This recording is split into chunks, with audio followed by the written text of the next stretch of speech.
மச்சான் நீ கேட்ட தாண்டா என் அக்கௌண்ட்ல இஎம்ஐ போட்டு உனக்கு ஃபோன் எடுத்து கொடுத்தேன்.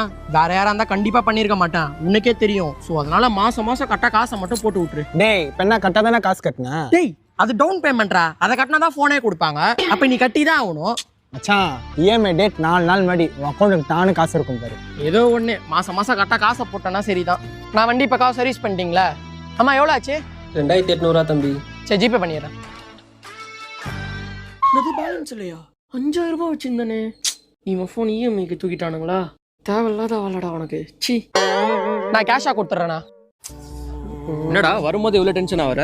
இந்த உசேன் பையன் ஃபோன் கேட்டா நீ அக்கௌண்ட்ல இஎம்ஐ போட்டு ஃபோன் எடுத்து கொடுத்தேன்டா.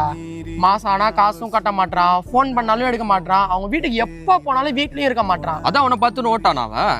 இவ்வளோ நேரம் இங்கே தான் இருந்தானா? அதை பாராம்பன். நில்றா. உசேன் நில்றா. இஎம்ஐ டேட்டுக்கு 4 நாளைக்கு முன்னாடி காசு தரேன், 4 மாசமா தராம இருக்கேடா. மச்சான் அந்த காசை மட்டும்